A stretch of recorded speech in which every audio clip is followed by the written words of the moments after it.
Live tonight from the virtual Watkins Glen International Road Course, LSR TV is happy to say good evening, sim racing fans, and welcome to our continuing coverage of the 2019 Full Throttle Real Sim Racing Cup Series, powered by Sim Racers for Mental Health, where we get twisty for the second road course race of this 2019 campaign. And so happy that you're with us here on your home for sim racing and the iRacing Esports Network. As always, on Monday night, it's myself, Evan Pasoko, alongside with Justin Prince at the LSR TV booth with you. Our director is Brett Wheeler. He's downstairs, twisted and tweaking the dials, and bringing us to you this evening. And Justin, not completely uncharted territories, of course. It was just a couple of weeks ago that we were racing out in California at Sonoma Raceway for the first road course race of the year. But Watkins Glen is always a classic on the schedule, and it falls as round number 19 this year.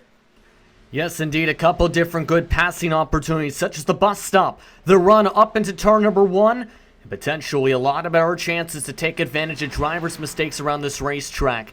It's going to be a fun one, I think, for this one, and also one where I have to see how other drivers try and bounce back from some of the mistakes and what-ifs we've seen from the last time on the road course at Sonoma.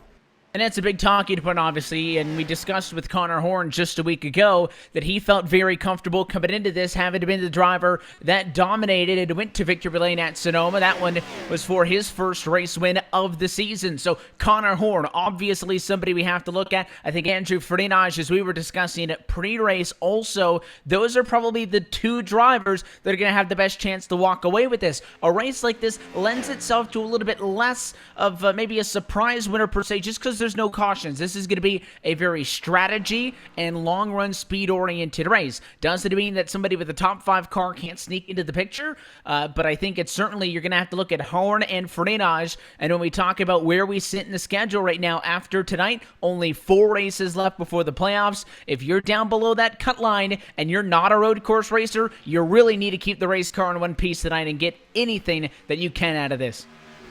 Yeah, for a lot of the drivers, at the very least, can expect some of those drivers on that cut line, guys like Brad Bohr, Jeremy E. Miller in this field, because it's to the point where every single one you can get matters in the standings right now with how close it is just to make the postseason. The cutoff currently by just about 17 points, make it 13 points rather, for Miller over Nicholas Caldwell. Expect both of them to be taking eye on where they're at on the racetrack and how they do as they get ready for the start of this race. And Andrew T. Jones, only another point down at 18th position. Shane Parrish and Dylan Jones, you mentioned all those names, all these drivers with a good opportunity to fight for it as they continue to try to fight to get into the top 16 and make it to the 2019 playoffs. Qualifying has drawn to a close, so Justin, let's go trackside. Take a look at tonight's LSR TV starting grid.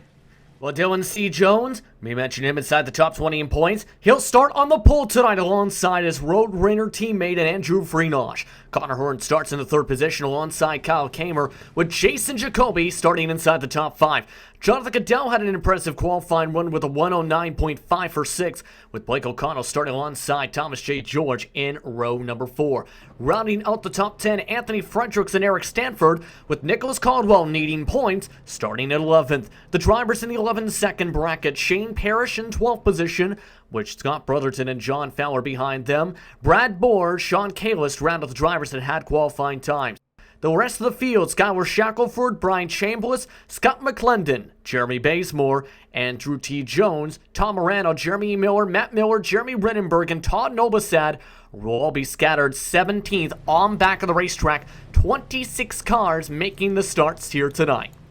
So a healthy field as they get set to roll around for the pace lap, but it'll be a long one, but it gives us a good opportunity to walk you through this Watkins Glen International track. The way that this NASCAR circuit is slated as a 7-turn road course at 2.43 miles in length, and as the field gets set to roll down to turn number 1, we'll take this opportunity, Justin, to kind of walk everybody through this. But you mentioned passing zones when I said that Watkins Glen is always always a fun one. And one of those major passing zones is where we're going to follow the safety car down to the first time here, and that is turn 1. It is a long front straightaway as the field now begins to roll downhill, hard braking zone, a lot of paved runoff. Probably one of the more exciting places on the racetrack to make a move. Even if you're a couple of car lengths off, if you're brave, this is the part of the racetrack where you might want to go for it as your race leaders go down now into what is turn 1. As long as you don't pull an AJ Allmendinger from NBC Sports earlier on this week, you're in a good shape. Expect a lot of drivers to make it 3-4 wide potentially into turn 1 off the start of this race to try and gain as much track position as possible. Because then you essentially have to follow single file for the most part in the S's to be able to have a good run. The difference between a good line and a bad line can be sometimes up to half a second to a full second in the S's as they work around the racetrack through 2, 3, and 4 before they work the way up towards one of the longer straightaways on the track towards the inner loop. They'll come out here out of the S's, the right-hander in 4, and this is the back straightaway at inner loop, though, the bus stop, if you will. It's certainly a place where these cars are going to get up and on the curbs, and you're going to see them really working, trying to muscle these cars around. It's funny, Justin, again, these stock cars aren't really built to drive at a road course. It's what makes it so entertaining, the way that they slip and slide everywhere. But the record for this circuit here at Watkins Glen, the all-time lap record, clocks in really at what is essentially a 105 for this short course. That was an LMP1 car in 2015. We're looking at times of 108, so only 3 seconds off the fastest times as the drivers ring around the right-hander, this long sweeping carousel that sets them up for the final 2 corners. Left-hander 6, right-hander 7 as we get set to go green. Yeah, and this section, again, is one of those where you have to stay consistent on the corner exit of the carousel first off to make sure you don't go into the tire barriers. That happened multiple times in real life this past weekend. But once you get in good rhythm, you're able to get yourself through turn 6. Make sure, though, you don't lock up the brake. If your tire locks up or you can't turn, there's a chance you end up in that sand trap on the right side of the racetrack. Then finally working your way through turn 7. But, Evan, I think we're about to see a heck of a show here tonight. It's going to be an exciting night of road course racing. 55 laps on tap at Watkins Glen. We're happy that you're with us at LSR TV and the iRacing Esports Network. Let's go racing from the Glen. Green flag in the air the first time down to turn number 1. That side-by-side challenge for the race lead sees Dylan Jones work the bottom, but it's Farinaj on the outside. He'll go to the race lead. The 24 Connor Horn tries to follow him through, and Dylan Jones falls to 3rd as these cars single file out in 4. Yeah, Jones, along with Horn and Freenash, got a good start. Just couldn't get a good turn 1. Jones had on that bottom side, a little bit weaker on the brakes, and already losing ground to the machine behind him and Kamer here. So a great start for the 88 and the 24 machines already up to 1st and 2nd. And now they'll take the carousel here, the right-hander, and what you're going to notice is there's grass on the left-hand side there. What you saw over the weekend was a lot of cars really pushing it way out there because in recent years that has been paved over. Not in this version of Watkins Glen that's scanned on the iRacing service. So you need to be a lot more disciplined getting through there as your race leaders are going to complete lap number 1.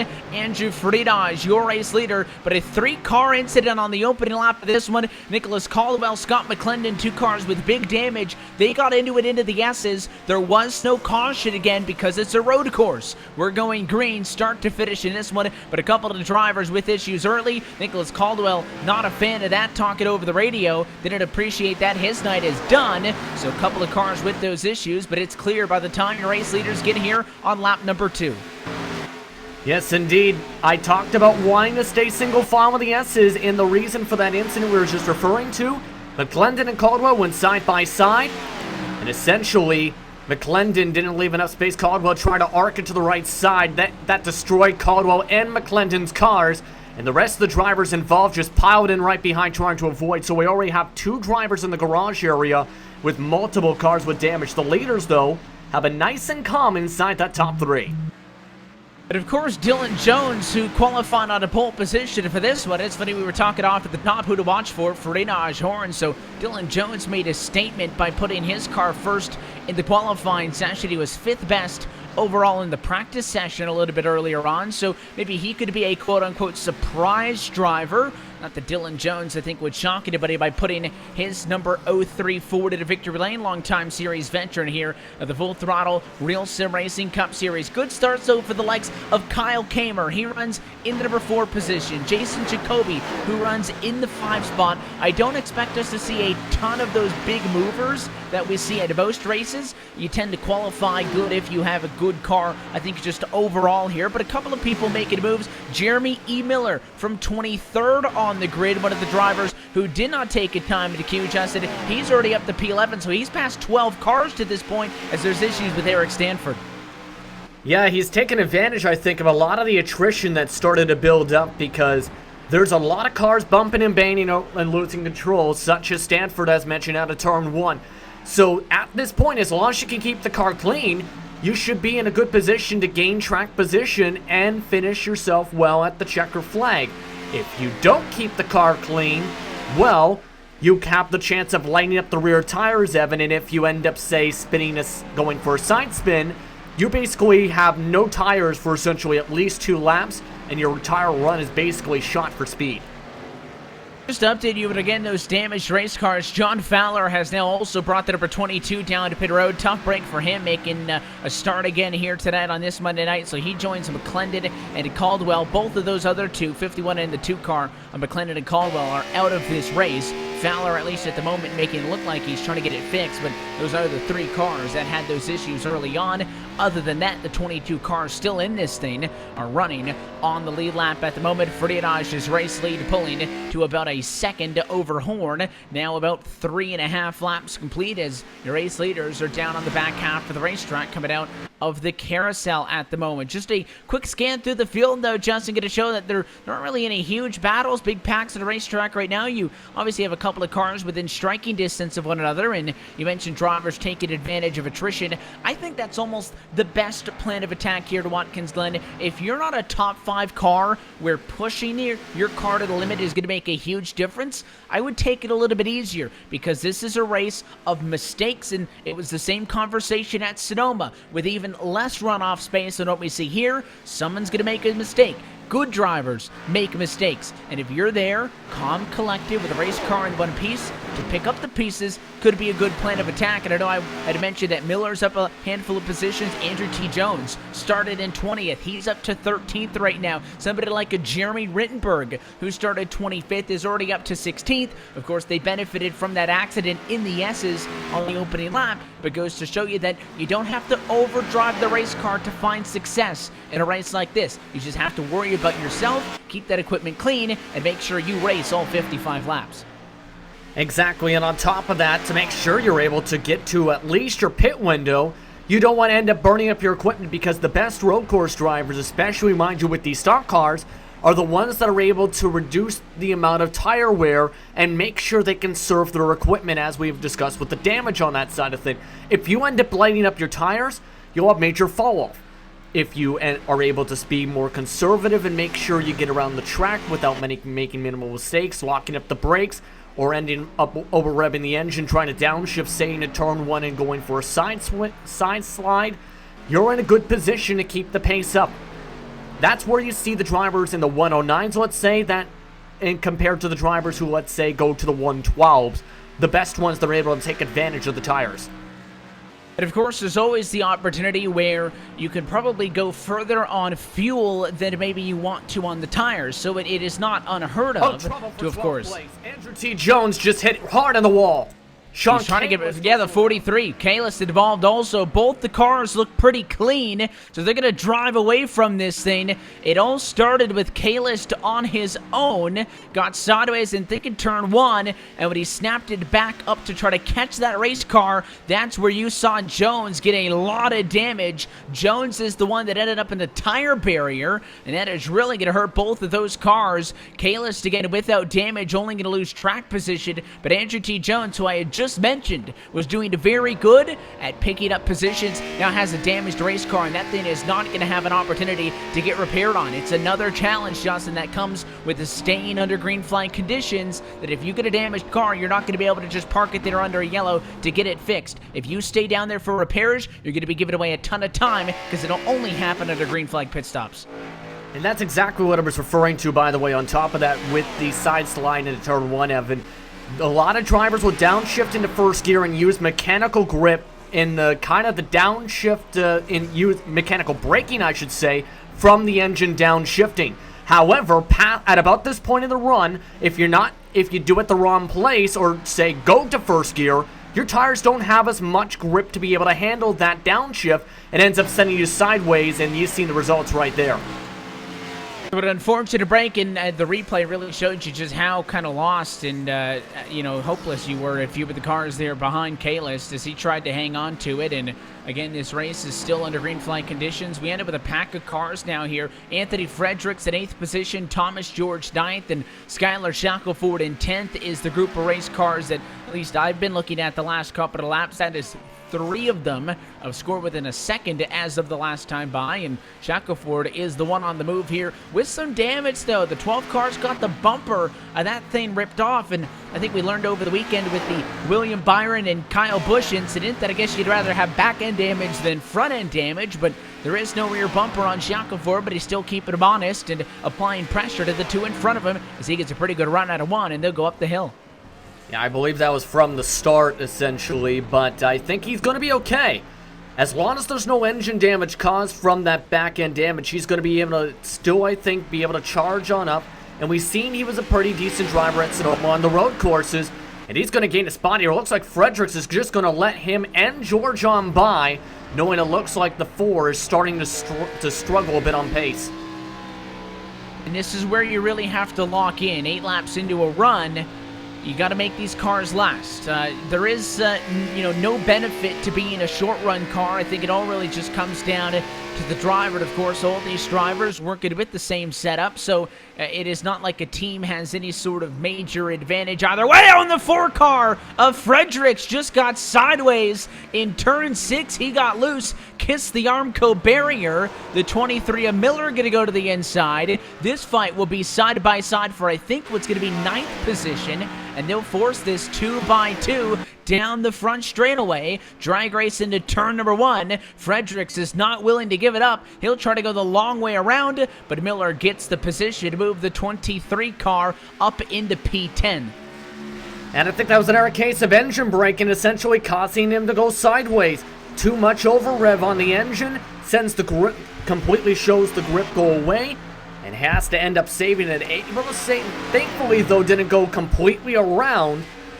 The thing is, though, how are those tires going to fare if that happens a second time or a third time? The more that happens, the more those tires heat on up, and the more the tires heat up, the more grip that goes away on your race car. Scott Brotherton also out of this race. The driver of the number 20 machine lost the engine on the front straightaway at the last lap around. He pulled it off into the grass on the inside of turn 1, got out of the way, so he stays clear. Also, Brad Bohr's night is done. The 48 machine was one of the cars that had been working with damage from an earlier incident. He has also brought his car behind the wall. So typically, when we refer to attrition at a road course, Justin, I think it's more so just when you're on a long run. 30 laps in, it's easy to lose your focus. You overstep a corner, you wreck your race car, but a majority of these issues coming very early on just from those handful of incidents on the opening couple of laps. And you're already seeing, I think you might have just noticed on top of this too, Fredericks is at the point where it looks like he's scared of losing the back end from the amount of the right side tires, the rear tires rather, just going away on that Rockstar machine. So at this point, yeah, these drivers I think are just overdriving themselves. It is a fairly decent setup, as some drivers may tell you guys, like Graham A. Bowen on this surface, but it's also one where you have to cater your driving style to the setup, because it's a bit more of a stiffer driving style, and if you say are used to being able to swing the car quickly left and right, you're not going to be able to get good results. I know that in personal experience, because you end up wrecking the car in that kind of situation. If you don't adapt, you end up struggling. If you're able to adapt, you end up being Andrew Freenosh.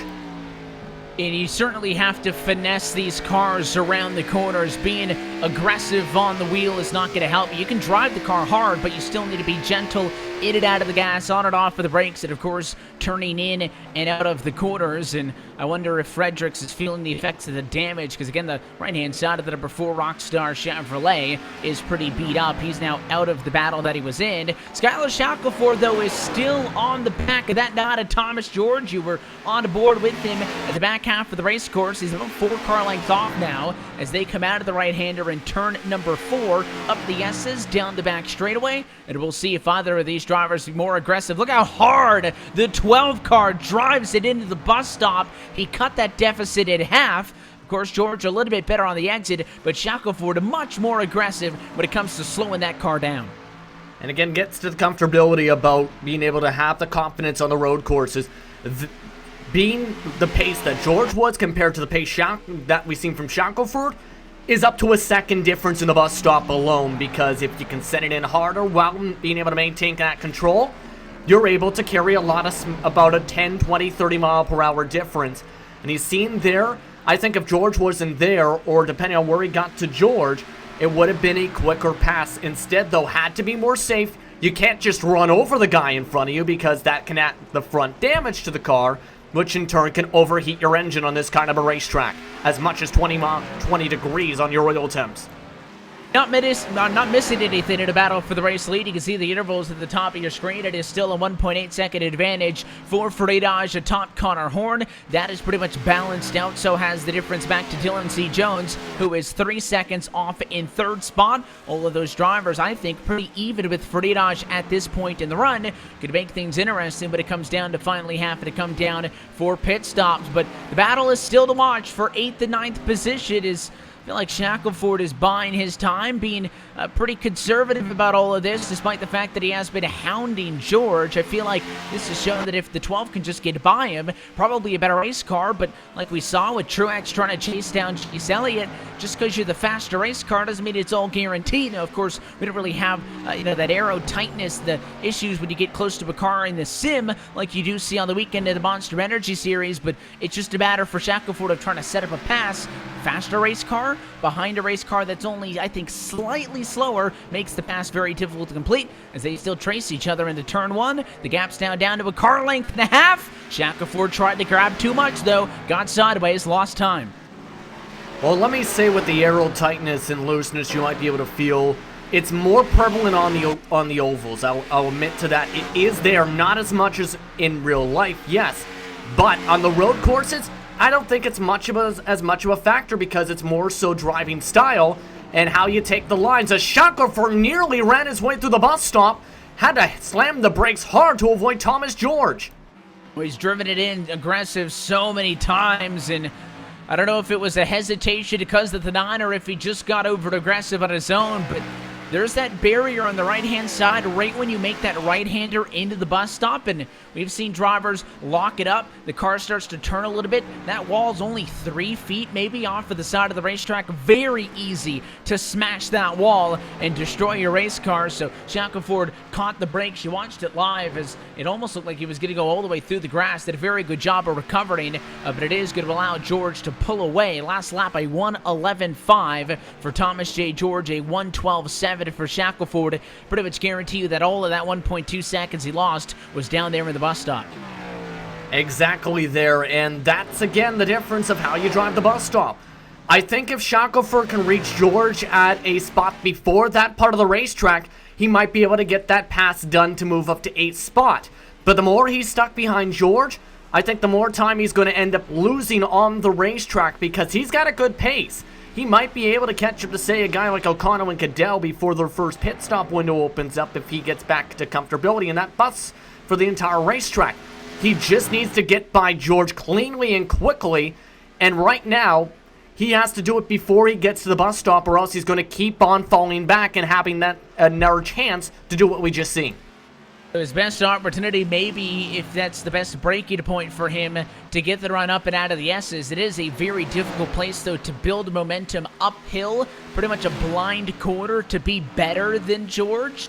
by enough of a margin to get the position. I feel like if he gets a nose to him, either down into one or down into the bus stop, with how aggressive he's been, he'll probably get the spot. Thomas J. George might even let him go. But if I'm the 9 car, listen, that's a seasoned vet. He knows what he's doing. But he's not going to let somebody go from 4 car lanes back unless he really feels like he's struggling. So if Shackelford can get there, I don't think the 9's going to wreck him trying to fight for this spot 15 laps in to a 55-lap contest. Of course, Shackelford is now wasting a lot of time and a lot of those tires just trying to catch back up because he threw it all away. Yeah, it's going to take another couple laps to try and work back into the battle. It's like a track like Bristol or Martinsville, like a short track of sorts. You have to get in a rhythm to make the pass. And Shackelford's got into a decent rhythm, but it's going to be at least another lap or so, I think, until he realistically will have a chance to get by George. But look what's happening up towards the front now. All of a sudden, Horn has been the fastest car the last 2 laps. The gap is down to under a second. Closes in, drives it in hard into turn number 6 as the battle there goes on for 8th and 9th position, but it has been Connor Horn, as noted, the better car. In fact, Dylan Jones also has been closing in a little bit on Freenage. Just looking at the intervals, though, for the driver of the number 88 machine, he has lost 0.3 of a second per lap over the last lap, the last 3 in a row. So he went from a 110.7 to a 111.2 to a 111.5. So I wonder if that was just a bad lap the last time by Freenage, or if he's really feeling the fall off now, because strategy-wise, 16 laps into this race would be only shortly away from what would be a 2-stop strategy. Pit stops for that would be close to lap number 18. Yeah, that's the earliest I think it can pit in regards to fuel, but I can see the strategy more being somewhere around a 20-40 or somewhere within that range, essentially. It's going to be very tight to get into a 1-stop range. I think the max on the fuel was around 27-28 laps here at Watkins Glen, if not a little bit more. But, again, that's still a major risk of even trying to make it to the end on fuel. And we've seen what happened at Sonoma, how much time you lost in that runoff, to where you lost basically that pit stop difference anyway by trying to stretch to a 1-stop. So I think realistically we might see the drivers go for like a 20 and a 40, try and go 20-20-15 to get to the checker flag here. Connor Horn might try and do the opposite though of Freenage, what we've seen at Sonoma before Freenage, of course, crashed at Sonoma. Yeah, one of the few things that doesn't change, despite the fact that we're at a road course, we're pitting on the other side of the race car and all that, is the first guy to pit gets fresher tires first. Andrew Fredage's best lap was a 1:08.4. Of course, there are over 3 seconds off of that time. So if you're Horn, who's a second off of the race leader, if you're Dylan Jones, who is now only 2.6 seconds off of the race leader for 3rd, even Kyle Kamer, quietly in 4th position, is within 5 seconds. If any of these cars come in, and just as I say that, Kyle Kamer is down, Jones is down. So the 3rd and 4th placed cars crossing over to lap 18, Justin. Just as I was saying, maybe it would be beneficial for those cars to go for the undercut. They are down pit road, and I like the call first to their 2 stops. Yeah, the fall-off difference for them about 3 seconds. There's a chance, depending on when the front 2 come in, they might be able to actually jump Freenage and Horn. The question is afterwards, though, will they be able to defend the position? That's going to be key, as of the drivers, of course, having to get the 4 tires on the race cars, the first 2 lead cars to come in the pit lane, both of them in the 14-second to 15 flat range. Thomas George is still leading Skylar Shackelford by about a second, so we haven't forgotten about that battle mid-pack, but it hasn't really reignited since then. I'm going to watch our race leaders down into turn 6 here. Are they going to respond and come right back down pit road? I think it's probably the best idea for Freenage, feeling like maybe he's not that hot on the long run. He'll hug the inside, and there it is. So Freenage pits from the race lead at lap number 18, but surprisingly, Connor Horn stays out. I think he wanted a lap of clean air. He now is going to go 110% on this lap, and I would expect that 24 car in next time. And he's had the similar strategy again at Sonoma earlier on this year, on the last time we're at a road course. He tried to go for the 1-stop to do something different compared to Freenage, because Freenage, he just was not making the mistakes Horn wanted to see to try and even have a chance to make the pass. And now at this point, I can see him potentially doing the same thing. It's curious to see if he does that, though, with the fuel closeness compared to Sonoma. We'll have to wait and see as lap traffic gets out of the way from him. He does have the car tucked up behind him, Jeremy Rittenberg, who let him go on through. Of course, it was 4 tires for Andrew Friedrich, who is back out and onto the racetrack, but he is behind Dylan C. Jones in front of Kyle Kamer. So the undercut didn't work for Kamer. It did work for Jones. Jones would cycle through to be your race leader as Connor Horn stays out again. So to circle back to the conversation about strategy, Justin, you know, the reason why drivers pit more so in accordance with fuel, I think, at some of the oval tracks is because the interval between the fastest car on track and the slowest car on track per lap is what? 0.2 of a second maybe, and that's pushing it. And here at Watkins, Glen, you're talking about seconds. So the gap back to P5 is 30 seconds for your race leaders. They can be on pit roaded off in that time. So that's why I think certainly these drivers going to be favoring the 2-stop strategy over the 1-stop strategy. Only one I question is Horn, because I would have expected him to pit that last time through. It is still only lap 20, so you mentioned 2040 might be what you would decide to do if you were behind the wheel, and we'll see if he does do it this time. He's all on his own. He's really the only car that was running top 5 that hasn't come in yet. Yeah, Jordan Shackelford just came in. Shackelford, of course, a teammate to your race leader now. And he's losing some time now, about a half a second a lap minimum to Andrew Friedrich on the racetrack. So it's a major gamble, I think, for Connor Horn to try this. I still can see him trying to stretch as long as he can to try and at least do something different. Because being on even tires, I don't think he was going to be able to get enough of momentum to make the pass. I think that's what he's doing, is exactly what he did at Sonoma, and what he's doing right here as George comes up right in front of him out of the pit lane. Thomas George has pitted, he comes out, so this is not a battle for position. In fact, the Don is trying to stay on the lead lap, in fact, and he tries to build up some momentum, but he'll be fine here. The battle for second position is what will become the battle for the race lead. I mentioned that Dylan Jones successfully undercut Friedrich. Again, Jones and Kamer pitted from 3rd and 4th position. Well, Jones is in front of Friedrich, Kamer is behind him, so it did not work out for the 8 car. He doesn't lose anything, so it's a very low-risk gamble, but I love this call by Dylan Jones. We're looking at about a 0.7 of a second advantage over Friedrich. If he can hold him at bay for 5-10 laps, when the advantage starts to swing in his favor in the longer run, he could be in a very good position here as we wait for Connor Horn, who's got a lot of traffic in front of him, to make the decision to finally pit, still staying out on track, but he's got 3 cars in front of him that are going to be slowing him down here. Yeah, he just lost a few seconds, Horn did, but as you were looking there with Jones, he is getting a little bit squirrely with those tires after only a couple laps, especially with the bus stop. Compared to Friedrich, he's looking a little bit more freer and not as comfortable in exit. There he goes. There he goes, letting by his teammate after the mistake. Friedrich up to the provisional lead. Yeah, so he'll let him go. Andrew Friedrich back to the race lead. The 03 just overcooked it, but off the racetrack in turn 6 and didn't want to risk pulling back in front of Friedrich. So I know that Dylan Jones would have really liked for that to work out. It was still a smart strategy call, but you mentioned that he was sliding in the tires. I think he was really feeling the pressure. Andrew Friedrich is a very good, a stellar road course racer, maybe the best in this full throttle RealSimRacing Cup Series, certainly the best over a long period of time as far as experience and whatnot. Connor Horn, of course, the impressive one earlier, but it is his rookie campaign, so hard to gauge based on anything aside from that, but I think he just felt the pressure, overdrove the race car.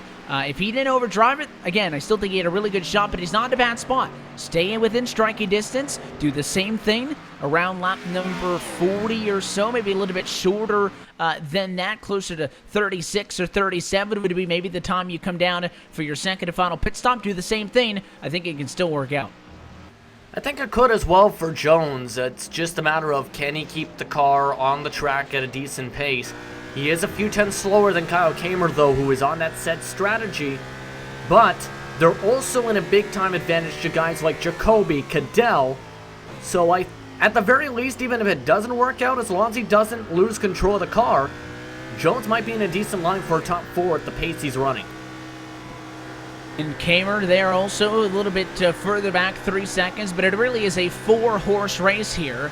The running order was Freenage, then Horn, then Jones came there, and again, Connor Horn still yet to come down to the pit lane. Justin, at this point, is he trying to go for the one-stopper? Because, I mean, this is an awfully long run to be going for two, and that's a gamble. We said that this race could very well come down to two different drivers or two different very distinct strategies amongst a handful of drivers. He's got to be doing it at this point. So to get to 55, he'd have to go halfway there. His magic number would be about lap number 28 or so. So another 5 laps from now is when he would pit. He is 20 seconds ahead of the rest of the field. And listen, he's got a shot at this thing, but the fact that he is the only one going for the one-stopper tells me that he's the one making the gamble here. If it was, I think, more even, you might have more to a 50-50 split.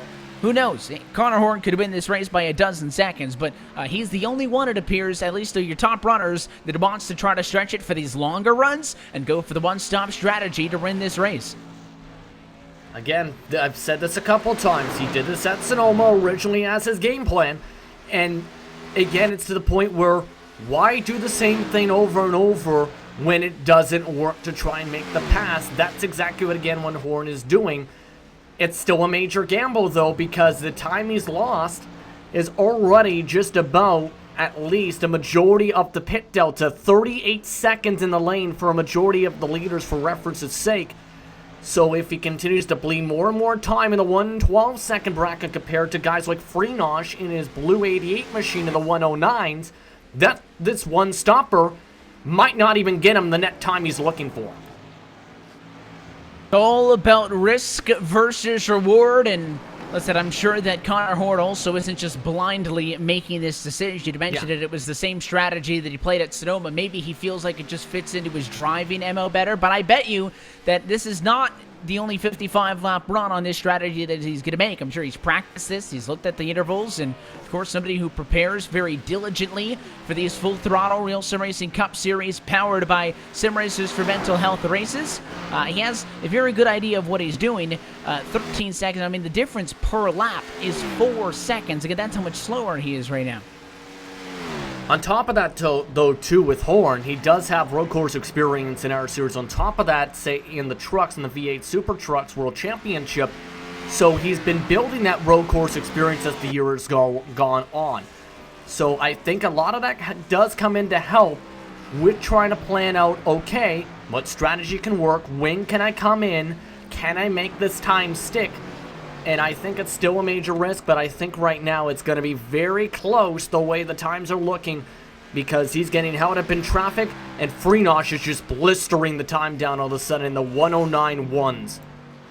He is doing a very good job driving the race car. He's pulled away from Dylan Jones by about a second, over Kyle Kamer by 5 seconds. So I think Freenage's pace on this run a lot better than what we saw out of him on the first run of this race. Maybe feeling like he wants to get a little bit more of a cushion, pad himself some distance while the race car's good. So if it is a little bit slower on the very long end of a run, he's still in a spot where he's got that cushion, and he does have a little bit of a bubble back to the rest of the field. But again, everything's for position here. Jacoby, Jonathan Cadell, that could be an interesting battle for P5 and P6. They're only 2 seconds off of each other. Further back, Skylar Shackelford, Anthony Fredericks, only 2 seconds off of each other. In fact, Fredericks with a big bobble that time. The 4 has had a handful of mistakes tonight, almost lost the car in turn 6, and he'll give up a spot here as Brian Chambliss will pass to the inside. Thomas George also gonna jump on the party.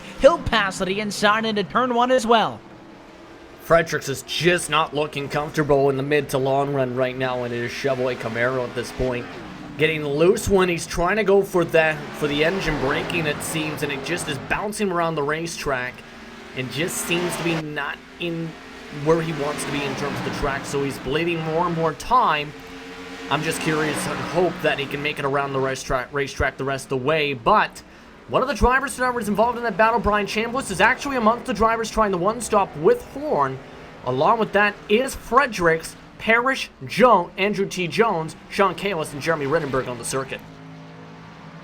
Those are all battles off for the race lead, but of course still battles for position, and I think they have enough space between each other that most of those would be decided upon from mistakes, but, you know, Jones and Stanford are all over each other. In fact, the 64 bobbles out of the bus stop at Eric Stanford to get past to the inside, so they exchange 14th and 15th spot on track. As I'm keeping an eye on Connor Horn, he's going to come at a turn number 7 this time by to take halfway home in the race, and right on cue, he's down pit road. So just as we thought, and he knows his math. It's doing a one-stop strategy. You come in at halfway, and this will be his only trip down to the pit lane for tires and fuel. Now this is the time I want everyone to keep an eye on at home, because this is going to get where it gets nerve-wracking. Everyone's running the 110s right now. Again, the pit delta in the lane and the stop combined 39 seconds for him, give or take. He's just blew an air second trying to back up into the pit stall. This is a disaster of a strategy all of a sudden for Horn.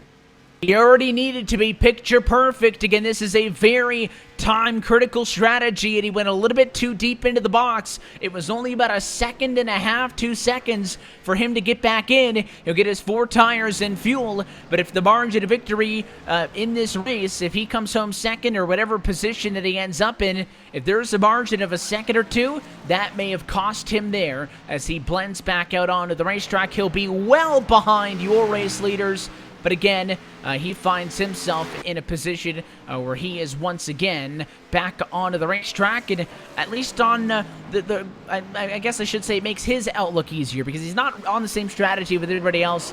They're not really battling against him for position. He's in his own little bubble. It's Connor Horn versus the world. Andrew Freitas, though, that time out of the start-finish line, once again back to the race lead at 29. Yeah, but again, that time he lost in the pit lane wasn't just as simple as, oh, it was 1.5, 2 seconds backing up. The total time went to 44 seconds, the longest delta outside of Jeremy E. Miller this entire race. And mind you, mentioned how difficult it is to get into this into the pit box. If you go even a little bit too much to the right or a little bit too much to the left, it can absolutely kill your entire strategy, because it takes so long to make sure you get to the right point of the pit crew, because it's a different kind of chemistry and different kind of rotation going from the left side of the car to the right side of the car, or rather than the opposite direction, so to speak, on the oval courses. So this could be very costly, that amount of time lost. If he didn't have that mistake, he might be where Jacoby and Cadell are right now on this racetrack. Instead, he's 31 seconds back. Jason Jacoby finds himself in that position right there, and of course it was the big 4, now it's the big 3. Freitas, Jones, Kamer, the cars that are at least within the same realm as one another, and again, it looks a little bit funky having seen the 24 Connor Horn pit, but he is on his own, trying to go to the end of this race, as we right now work on lap number 29 of 55. Past the halfway point, though, in this Watkins Glen 55. So let's take this opportunity to take a look top to bottom at our Ford Entertainment Group midway race break. Andrew Freitas back out in front. The car that led at a turn 1 on the opening lap has led almost all the way since then. At least he's been the spearheader for the cars on the 2-stop strategy. He leads by 4.1 seconds over Dylan C. Jones in third, and Kyle Kamer is 8 seconds back in third position. So Jones in second, Kamer third. That's the furthest behind the 88 they have been all night long. Jason Jacoby runs in the 4th spot right now, 21 seconds off at the top spot. Jonathan Cadell is scored in 5th. Then you'll find Connor Horn pitted halfway. He's going to try to go the 25 laps to the end of this race, so he's all on his own. Blake O'Connell behind him scored 7th. Skylar Shackelford is in 8th position. Thomas J. George is 9th, and Jeremy E. Miller rounds out your top 10 and is also the last car on the lead lap. Eric Stanford's the first car, a lap down, no hood on his machine, but he's still chugging along in that spot with Andrew T. Jones in 12th. Brian Chambliss just came down to pit a couple laps to go. He's now 13th, with Sean Kalis in the 14th spot. Anthony Fredericks also is coming for a scheduled stop at a one-stopper in 15th position now on the track, with Todd Novosad in 16th. Shane Parrish is in 17th, with Jeremy Renenberg and Jeremy Bazemore 18th and 19th. Amongst the drivers that have already seen early exits, amongst with Bazemore, Matt Miller, amongst with Tom Morano, Scott Brotherton, Brad Board, John Fowler, Scott McClendon, and Nicholas Caldwell have already all DNF'd just 18 cars still running to the checkered Evan.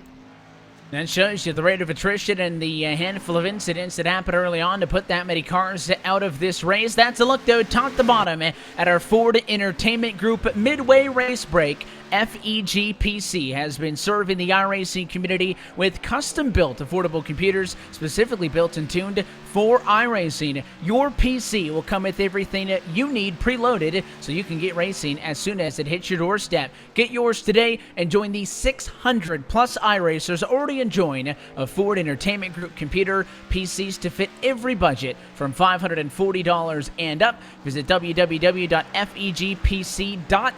and mention code LSRTV10 to get your build quoted today. Still about 7 laps away from pit stops once more, as the cars on the two-stop strategy still need that last trip down to the pit lane for service before they can go to the end of this Watkins Glen 55. We'll take a quick opportunity to step aside. Andrew Freenage is still your race leader. You're watching the 2019 Full Throttle RealSimRacing Cup Series on LSR TV and the iRacing Esports Network.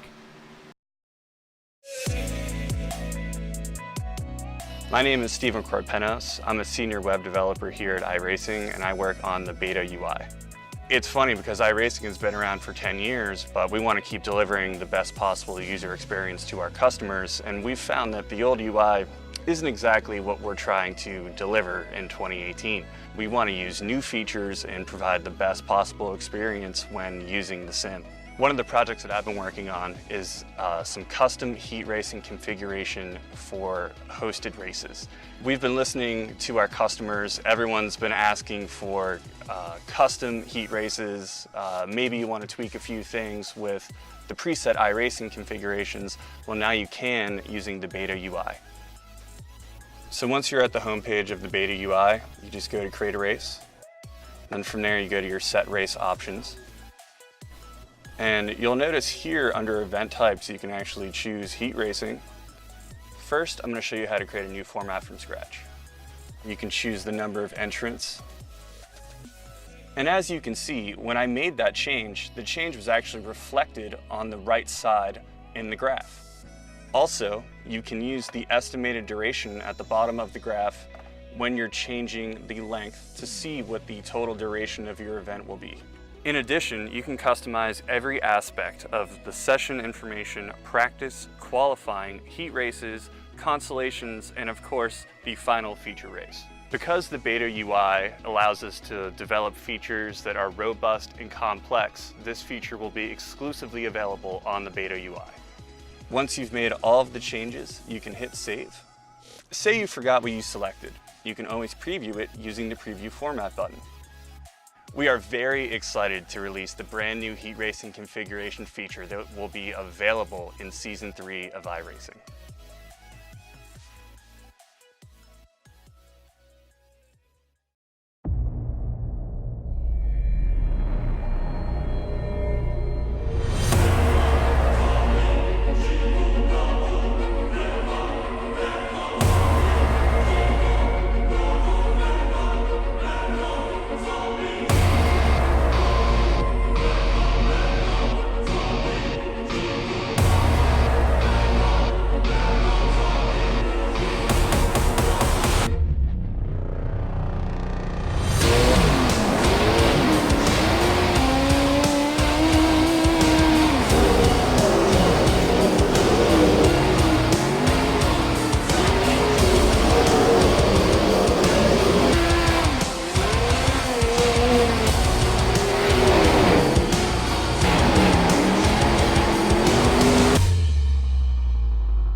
Once again, photo finish here at the Indianapolis Motor Speedway. Will it be Tim Hogan? It's going to be Christopher DeMeritt at the line.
And back live at the virtual Watkins Glen, where LSR TV's coverage at the 2019 Full Throttle Real Sim Racing Cup Series powered by Sim Racers for Mental Health is continuing tonight. We are on lap number 36 of this 55-lap contest. I want to welcome you back into the booth here at your home for Sim Racing at the iRacing Sports Network. The second round of pit stops for the two-stop strategies have kicked off. Kyle Kamer was just down pit road, and as we speak, adjusted from the race lead. Andrew Freenage down for his final stop of the night.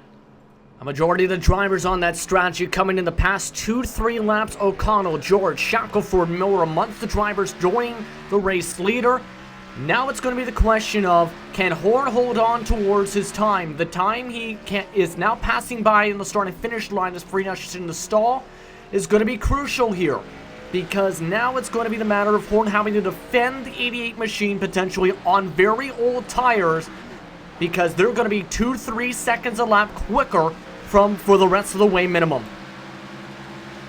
The Freenage is off for the pit lane. He'll hotly chase down Jeremy E. Miller. That's not for position. Miller is a lapped machine, and Andrew Freenage now finds himself chasing down what would be, the cars that he's racing in and around. Dylan Jones is behind him. Jones having to come down to the pit lane and completed his pit stop also this past lap, so he was in second position the way that it looked. And now we're going to get our first really clear picture at what the battle for the race win is going to look like. Because again, Connor Horn pitted, came down to the pit lane right at halfway at lap number 20, the completion of 27, crossed it over to the 28. He was down pit road, got his service, so he's working already on 10-lap old tires. So the 88 of Freenage finally finds a way by Jeremy E. Miller, and we're going to get some straight intervals this time. Connor Horn back to the race lead, good on fuel to the end.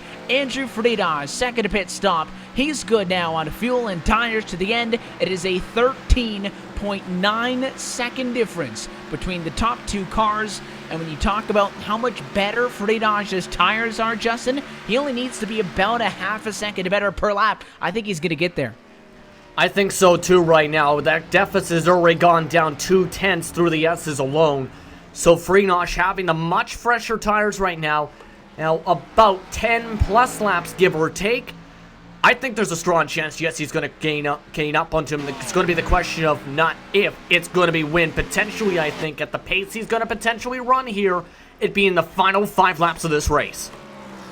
The 45 at the back of Freenage also. That's Chambliss, not for position. He runs actually a lap down into the number 10 spot. Dylan Jones still third. Kyle Kamer still fourth. Kyle Kamer came in a lot earlier than all these cars. He was the first one in about 2 laps prior to the rest of the field. So he went for the way undercut. It closed him into Jones a little bit, but I don't think it's going to get Kyle Kamer out of that P4 position. And listen, there's nothing wrong with finishing in 4th spot. It's a great result when you're racing at a road course. So I'm certain that the driver who sits third in the championship standings will take it. But the intervals for Connor Horn and Freenage, your race leader, put down a 1:10.2. It was a 1:8.8 for Freenage. So about a second and a half gained from the car in P2. Again, it is more than good enough to make it if he can keep that up. Now, his tires are going to start to fall off a little bit, but so are Horn's. So they're all going to degrade now. I think it's a realistic opportunity. Horn is also running in some traffic right now. Freenage had to deal with that with Miller. Now Horn finds himself sandwiched in between a couple of lappers, and I'm sure that's not helping his case either. Both of which are on fresher tires. The car in front of teammate. So this is definitely not going to help. Shackelford's been struggling for the past couple laps. On top of that, especially the bus stop. So the more that the lap cars are racing around, the more pressure this is going to cause. Because now Freenage has just reeled an extra second on top of that. Just 11 total back with 16 laps to go this time by Horn. I don't think he's going to let by O'Connell, but the more that O'Connell's behind there, the more pressure is going to be caused from behind, and the more impatient the 67 could become. And the problem for Horn here is he knows the car behind him's faster because he got fresher tires. The 24 would love to let him go. The problem is, Justin, typically when you let somebody go, You let off of the gas, you go wide, you do something to let them pass through. Connor Horn cannot afford to just pull over for a corner, so that's the issue here. And I think that obviously Blake O'Connell understands that. The 67, if he gets a look to the inside, I don't think the 24 is going to be throwing to blocks. This could be a good run as they'll go down the short chute here into turn 6. Again, the 24 just doesn't feel like he can let the 67 go without giving up time. And I wonder how patient Blake O'Connell is going to be in all of this as he scored in 8th position in this race. It is actually trying to chase down Skylar Shackelford, who is in between these two cars for position. So finally, as they go down to 1, Connor Horn's going to be on the outside, but the 67 very diligent there, not wanting to risk it. He backs off as to not interfere with your race leader. Yeah, I'm actually surprised a little bit on that. I would have seen that the opposite way going around. Horn backing off, letting O'Connell go by. That one maybe sacrificed only a 10th, but I think O'Connell's at that point where he's, I think, content with where he's at, just falling behind and keeping his position first car lap down, because he is catching up a little bit to the next car for position in Shackelford. So I think he's just content with the 8th position for the time being. It will just fall on the tire tracks for now, but that gap is slowly but surely creeping on down with the older tires. It's a 2-second difference still between Horn and Freenosh compared to 10 lap difference on tires. And the time starts to slowly wind down. Now inside of 15 laps to go from Watkins Glen. This one could turn into one of the better finishes we've seen all time here at Watkins Glen. Wouldn't it be strange and unfamiliar territory for us to have a late race battle for the win? You could promise that when Freenosh does catch up to Horn, assuming he will do so, that the 24 isn't going to make it easy on him. The interval goes from 8.9 seconds to 7.2. What a lap for Andrew Freenosh. Connor Horn was actually faster that last lap than he was the lap prior, but it was just a blistering one for Freenosh. Yeah, Freenosh, I think, is pushing a little bit at this point, too. Again, he's been very comfortable on this racetrack, has been very stable in the corners.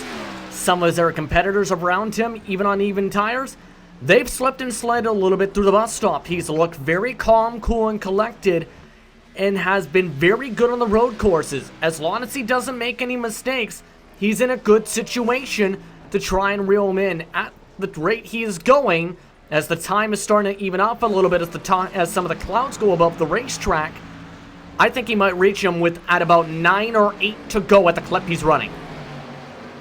We'll continue to watch the intervals. I think that's really you can all do, and it'd be fun if we can get an onboard shot with Freenosh here, take a lap around to Watkins Glen with him, just see how hard he's working. He saw on the wheel that time off of the corner, and we're on board with him. So let's ride around for a lap of Watkins Glen International as Freenosh takes another 1.5 seconds off of the gap between he and Connor Horn.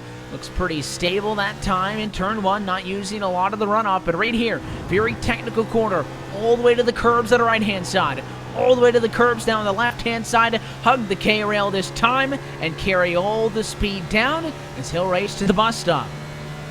All the way up in 4th gear, then you're going to see right from the 400 sign, just past the 500 sign, use the engine braking as well as potentially 2 pedals to try and make sure you get down to speed.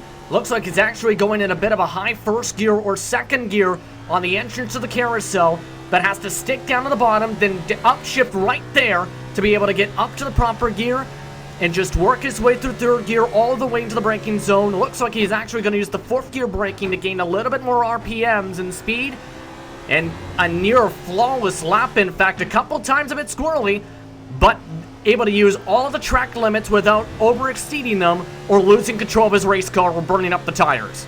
Turn 6 was a little squirrely, but he nailed turn 7. That's what a lap around with the fastest car on the racetrack looks like. And again, a 1.5 seconds faster at this rate. He will be there within the next 3 laps and have as many as 9 laps to try to pass Connor Horn for the race win. You did see the back end of a red car in front of Freenosh. That is actually not the gap that he's chasing down to Horn. That's Thomas J. George. Then you'll find Blake O'Connell on the front straightaway as the 88 comes out of 7. We'll see if it is going to happen this time. The gap between those two down to 5 car lengths, not quite yet. But certainly the 67's backed off of the 24 at least. Yeah, at the very least, just getting some space to really settle on down. On top of that, though, they're about to reach a string of 3-lap cars in a row. This is going to get very interesting here once Horn and Freenosh reach them, because Horn might be able to use some of them as picks if they reach him at the right spots at the right times. The Freenosh, no more lap cars separate him to Horn for the time being. The gap is now down to from 10 in the braking zone to 5 as they reach the back end of K-List. And the 24's got to get through. He's all over the bumper of Kalis, but he can't find space. He'll try to go to the outside. Miscommunication there. It looked like Kalis pulled to the inside to let him go. That's where Horn tried to pass him. Now on the left-hand side, Horn gets through. Here comes Freenosh, though. Hot on the bumper with the better tires. The 18 car is going to lift to let him on through. Both of the race leaders get by that pack. Shackleford, the only one that remains, but Andrew Freenosh is there. It's a 3-car length difference in the battle for the race win. It's going to be very hard to defend with those much older tires now. I think Freenosh is going to have much more cornering speed. You see that right now, able to send it much more deeper compared to the 24 Speedway Chevrolet. So it's going to be very difficult to hold on to this lead for even 2 laps, let alone 8 laps at this point. It's going to be very tough for Connor Horn to try and defend from here on out. Yeah, it just seems impossible that he's going to be able to hang on for 7+ laps, but he's going to make it his best effort to try to go 2 for 2 with the road courses. Again, that 24 Chevrolet of Connor Horn was the race winner at Sonoma a couple of weeks ago, but Freenosh is on the bumper. Half a car length in the carousel. You can see the 88 having to get back out of the throttle because he's able to pick up the gas so much quicker than the 24 can. Connor Horn holds the middle. There goes the 88 to the inside, looking for the race lead. Not that time. And I think Horn was expecting the dive bomb there. That's why he went on the higher arc on the corner entry of turn 6. But Freenosh being a little bit more patient. We've seen this a bit on the oval tracks with Horn before early on in the season. He'll play cat and mouse games. The cat and mouse game leads to the dive bomb and a turn. He nearly locked it up. What a save as Andrew Freenosh locked up the brakes, and you could see that car pitch to the inside. I thought both of those cars were going to get cleaned out of the corner, but the 88 machine right on cue, Justin. As soon as you say he's being a little bit smart about it and taking it easy, he throws it way into the inside, almost wrecks the car, hangs on. Freenosh, I think, was trying to catch Connor Horn sleeping there. The 24 kind of blocked a lane down. I don't think he thought the 88 was willing to go that deep. Yeah, I think he went a little bit too hard on the brakes. That's why you've seen that bounce around to the left side a little bit on that corner entry. He might be able to do it a little bit better this time if he times it up right and does it a bit more strategically. If he gets side by side, I think, with Horn in the midway portion of the front straight, he'll be in a much better shot to make the pass. Car length difference. They'll go to the right-hander, turn number 7, final corner on the racetrack, and he's got a great chance. We said it right at the very start of the broadcast. Turn 1 may be the best opportunity if you're going to try to outbrake somebody to make a pass, but this time, Freenosh doesn't want to play that game. 6 laps to go at Watkins Glen, and a lot more traffic for Connor Horn. He's going to get held up a bit there, but Freenosh can't get by as the 24 parked it in the middle of the racetrack. And Redenberg trying to get out of the way. The problem is Horn overshot the corner and used the pavement to try and keep his car on the surface. That slowed up both of them and just took away a possible chance for a pass again for Freenosh here. I think he's just being more and more patient once again, though. He has the tire advantage. He can do the pass whenever he wants. He just has to do it strategically as Horn continues to try whatever he can, I think, at this point, to try and counteract that. Here they come now, short shoot, down to turn 6. The 24, you can see, he doesn't get over to the right-hand side to set up for the corner until late on the straightaway. He wants to make the 88 car think twice about making that move. and it has worked so far. This battle's gone on longer than I thought it would, as Freenage is back to the bumper again. Horn goes all the way out to the wall. It's a 2-car length difference this time, but Horn actually has more momentum into turn number 1, and it is now 5 laps to go at Watkins Glen. Relatively clean track in front of them. Skylar Shackelford has been in front of the 24 for this entire run, but is actually faster than him. So I don't think they're going to catch up to Shackelford. I think these drivers have a good opportunity to go head-to-head, just them, for the race win in these next 5 laps. Yeah, it's just between these two right now. Freenage again has to take this strategically. Don't just send it in, try and stuff a square hole and square peg into the round hole, essentially. If he does that, you end up having your car go into someone else's radiator, potentially. So he's just waiting for that right time for a mistake. Horn, a little bit more closer this time he is right now. There's a chance he tries to dive this time.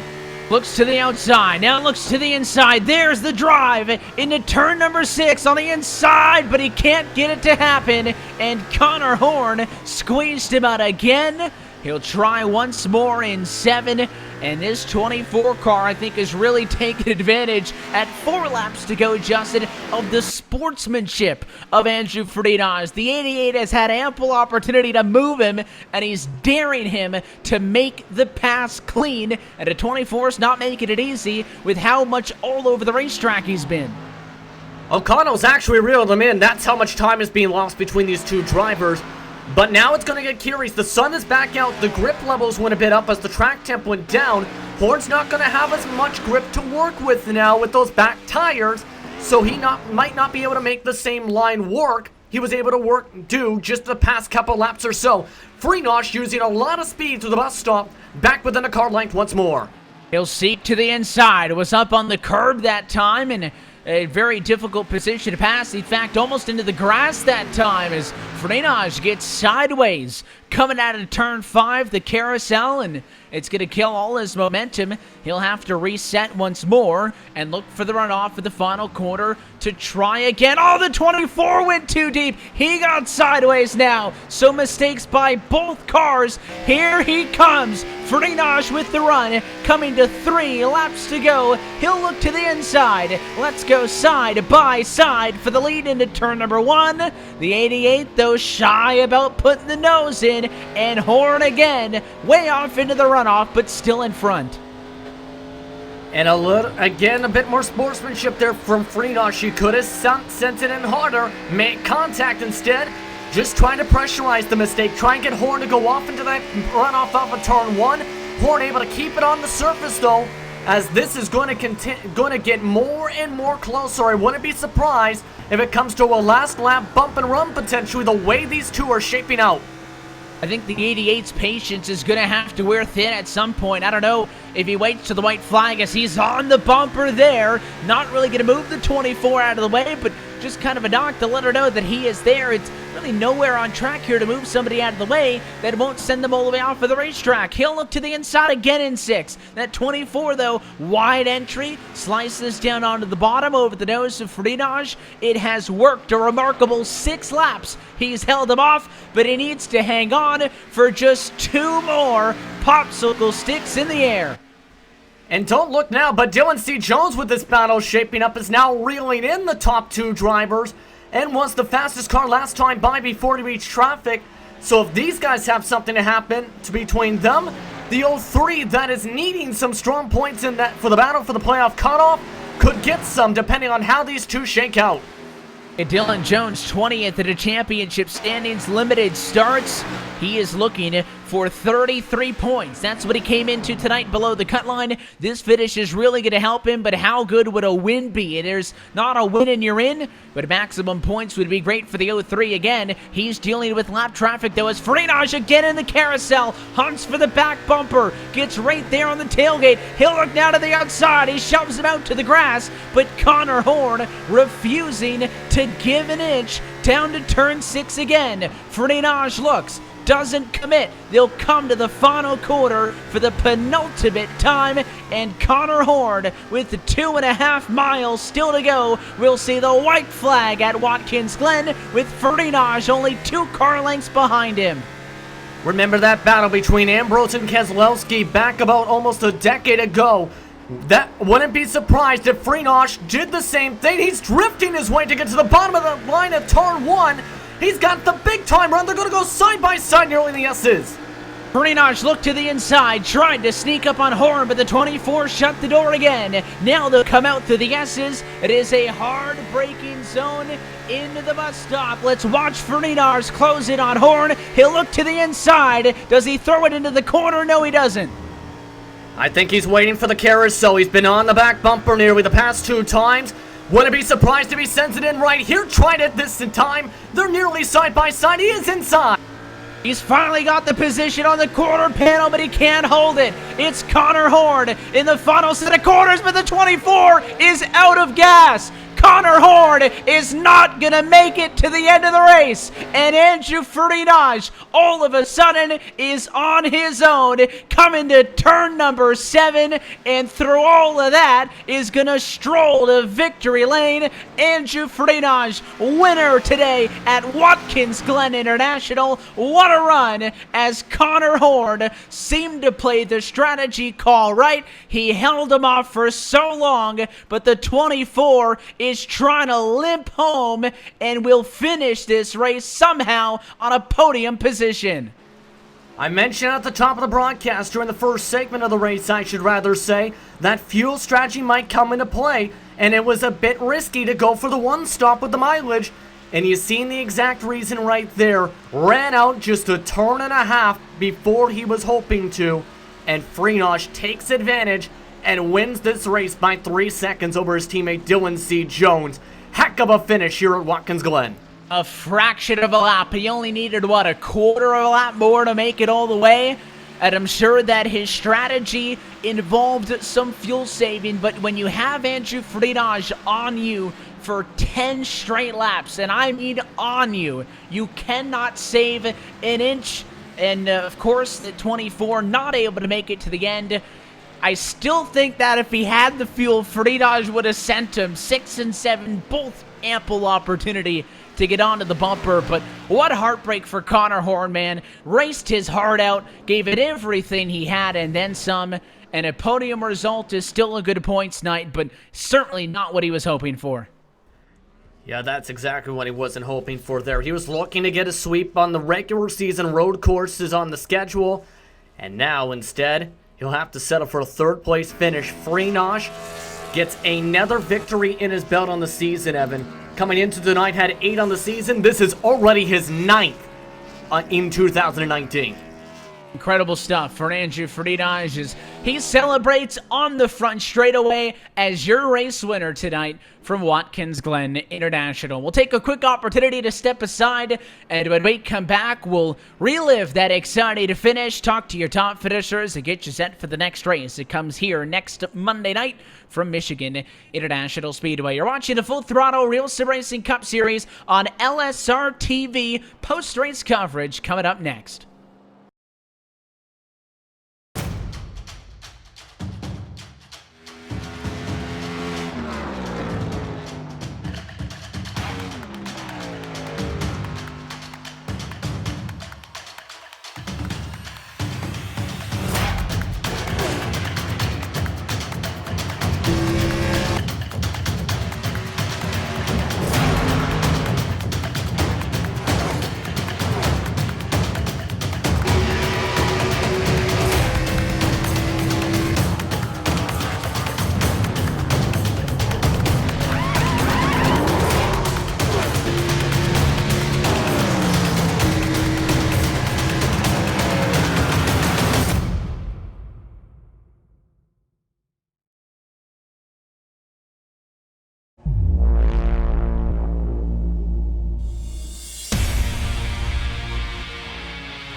the most realistic online racing sim ever made. This is iRacing. Detailed laser scan tracks, fully dynamic real world cars, and over 50 series to choose from. 6 online world championships offering over $100,000 in annual prizes. This is the original esport racing game. This is iRacing.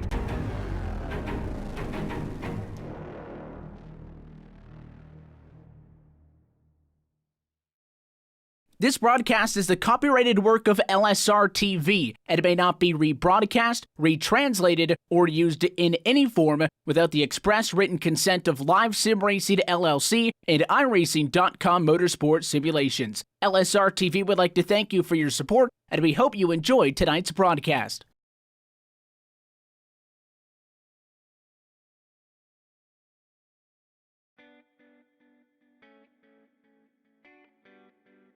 We're back live at the virtual Watkins Glen International Road Course, where a thrilling race has come to a close in the Full Throttle RealSimRacing Cup Series. Happy that you're still with us here at LSR TV and the iRacing Sports Network. We'll go trackside and chat with the top finishers in just a moment. Before we do so, let's take a look top to bottom at tonight's Ford Entertainment Group full race results. Andrew Friedage, your race winner. He ends up winning over Dylan C. Jones. That margin was 3.3 seconds. But of course, the battle that everyone's going to be talking about, the gap back to Connor Horn, who ran out of fuel with 2 corners left from the race lead, falls 13 seconds back, but was able to come home and coast to a P3 finish. We will be talking with him also in just a little bit. Kyle Kamer, Jonathan Cadell, quiet but great nights for those drivers as they get top 5 points this evening. Jason Jacoby comes home in 6th, and Skylar Shackelford is the last on the lead lap in P7. 8th place tonight is Blake O'Connell. Thomas J. George comes home in 9th, and Jeremy E. Miller rounds out our top 10. Good points day for Miller, needing those points without close to championships getting. Eric Stanford came away in 11th spot. Meanwhile, Brian Chambliss in 12th with Andrew T. Jones in 13th. Anthony Fredericks finished 14th, a lap down. First driver 2 laps down, though, was Sean Kalis, the one with Jeremy Rittenberg and Todd Novosad. Shane Parrish finished 4 laps down after being involved on a lap 1 incident, but the rest of the field finished in the garage area.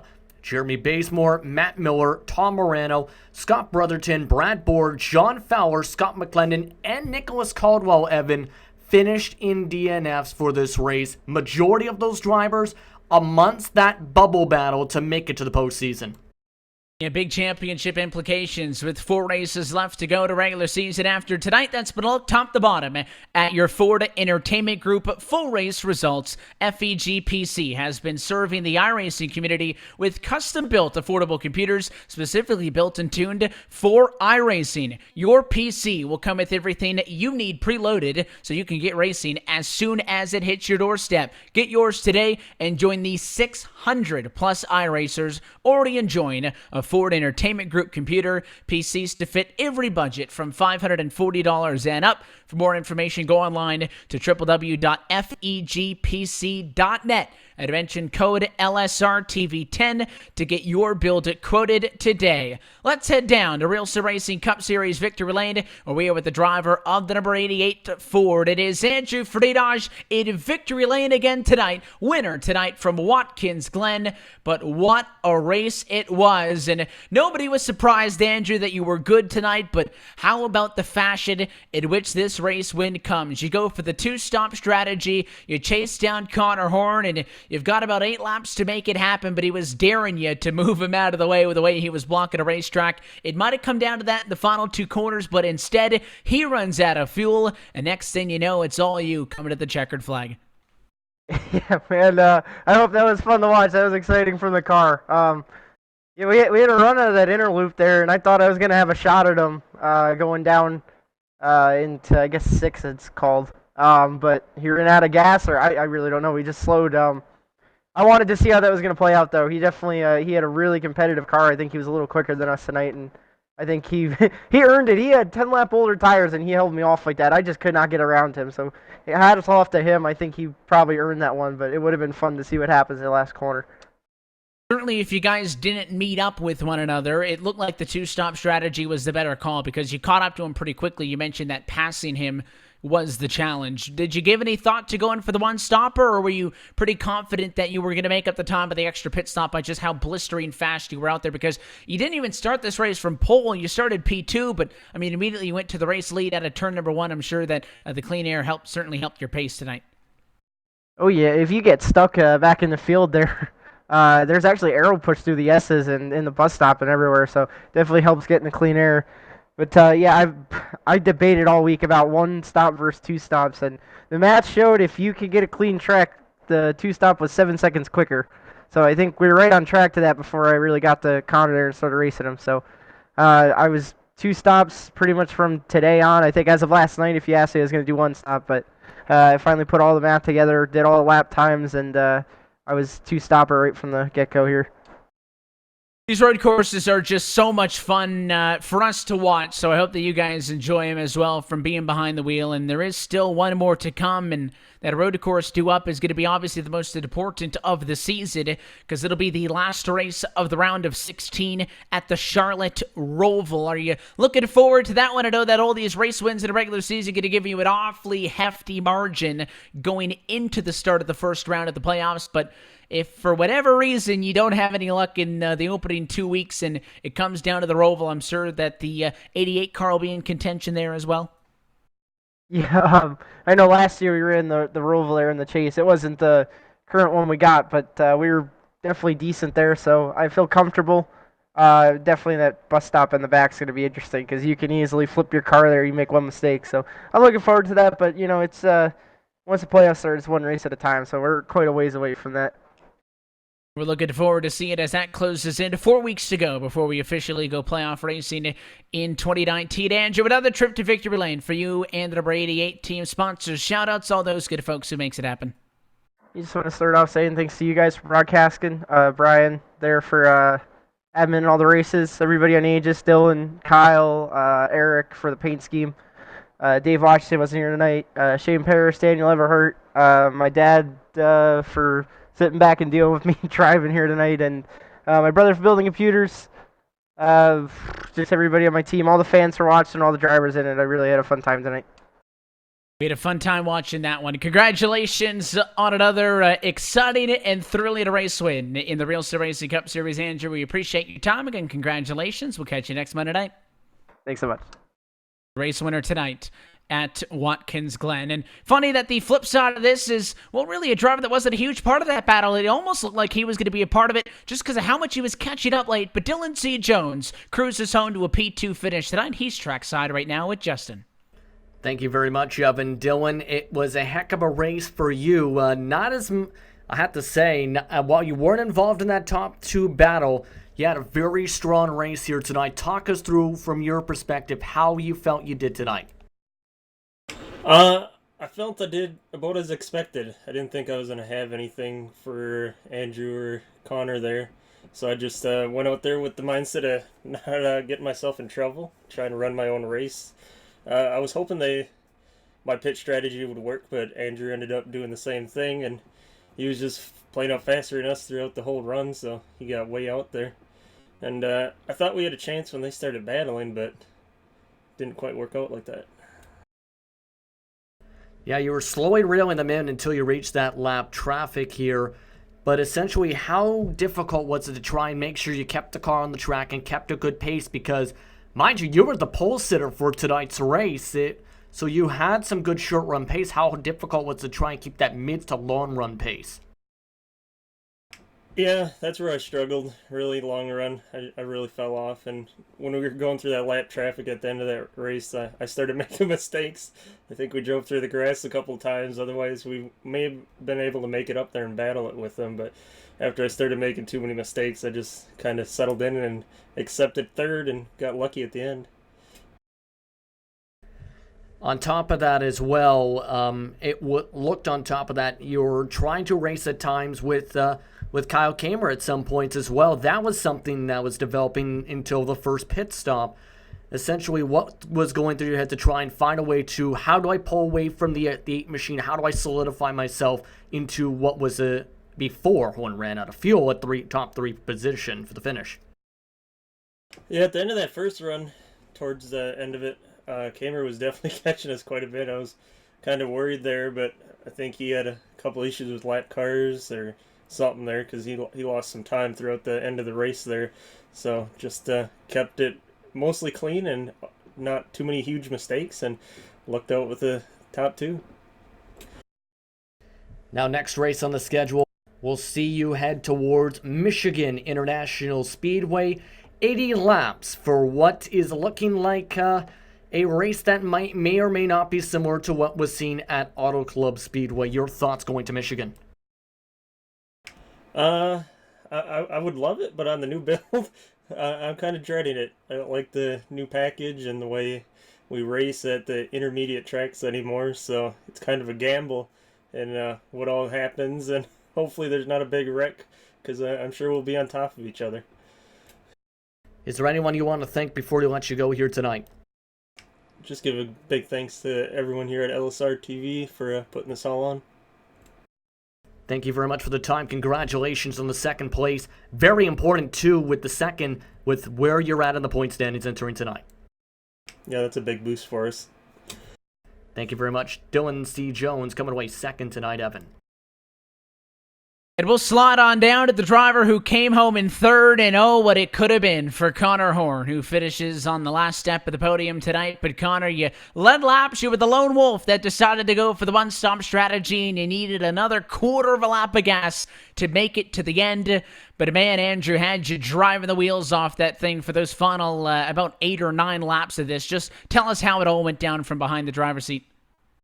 Well, I mean, I knew the one stop was going to win me the race, but what screwed me over was being inches over the line, and I had to back up into my stall to get my tires and fuel, and it cost me like 7 seconds that I could have used to save the fuel that I needed. I saved a lot on that final lap, and I only needed 2 more turns, so I think I would have had it won, but, you know, sometimes, you know, crap happens. I mean, it just kind of sucks. You know, thought I had the race won, and I'm only third. You pit after lap number 27, so we know that you could go at least that far on fuel. You did go another 27 laps. You just needed 28 to get to the end. Did the fuel strategy involve taking it easier than you were at the end so that, you know, if Andrew wasn't able to get on your bumper quite as quickly as he did with that mistake you made on pit road, you would have been able to save enough to go to the distance? I would have had the race won. I held him off for that long. I would have been able to hold him off for even shorter amount of time, and I would have had the fuel saved to make it to the finish line as the winner. So it just sucks that stuff that was sort of out of my control, I couldn't really do anything about it. You know, I was in my box, but iRacing says otherwise, and that just happens sometimes. I know I would have had the fuel saved. I would have had it won, because I know Andrew's a good driver. He's not going to bump me out of a way. Maybe he would have in the final turn, but he restrained himself for that whole run, and, you know, I think I would have had it won. You and him are in a relatively similar position in the points, despite what the numerical difference is between the two of you. You're safely into a playoff position. You both have race wins, and now both with race wins on the road courses. And I know that we talk about unique racetracks and challenges that come up in the playoffs. Talladega is going to be interesting. Martinsville is going to be interesting. But, of course, that Charlotte Roval comes up. You've now run first and third in the road course races this season. How confident are you that you're going to be able to perform at the Roval if you need to get out of the round of 16? And, you know, as well as you guys we've seen improving week by week really on all the race courses. Well, I think I'm starting to get on an even level with Andrew. I know New Hampshire happened last week, but I'm getting better each and every week, and this is another week to prove that it's what's happening. I was a little faster than him on the longer run. I think I would have been able to pass him for the lead the first run, but obviously he tried the 2-stop, and I did the 1-stop to just do something different from him. I feel like I'm definitely even on him for the road courses. I beat him at 1.5 miles, so I feel like I'm right there, and it's probably going to be me and him for the championship. MIS is next week. It is the 4th to last race of the regular season. What is left still to learn before this thing gets serious? Yeah, I don't know, just really working out the kinks of everything, you know, seeing what he's doing that I'm not. I'm sure he's doing the same thing in my direction, and, you know, just getting ready for the chase, getting ready for a championship run. That's all. It'll be a fun battle as we watch you two certainly duke it out. Hopefully both of you late into the playoffs so we get a show like it has been all season long. But it is a third-place finish tonight from Watkins. Glen, anybody you want to say hi to? I gotta say thanks to Skylar, Jeremy, Brian, my teammates. Really helped out a lot. Running the numbers for the fuel strategy. Kane, my crew chief for the race, Kane did the same thing, running the numbers, and everyone at Speedway, Menards, NZXT, Hammer Bowling, Berlin Speedway, everyone who helps our team in general just be able to do what we do. And I could have used some of that Speedway fuel to get 2 more turns out of it, but that just wasn't the case. Third tonight from Watkins, Glen. Connor, we appreciate your time. Again, it was a hell of a drive. It made it fun for us upstairs. And not really the word you want to hear, but congratulations on a third-place finish. Still a decent night. We'll catch you next Monday. Yep, see you next week. Third-place finisher tonight from Watkins, Glen. As always, big thanks Andrew Friedage, Dylan Jones, Connor Horn, all for giving us time post-race. And what a race! It's Watkins, Glen. You got 2 completely opposite strategies. An hour and a half later, Justin, they're both on top of each other, and Connor Horn was 2 corners short. It was still an exhilarating finish. The drama, running out of gas, coasting to the end. But man, what a finish it would have been if they were able to race out those final 2 corners. I think it would have been an exciting finish. On top of that, though, Connor alluded to it there.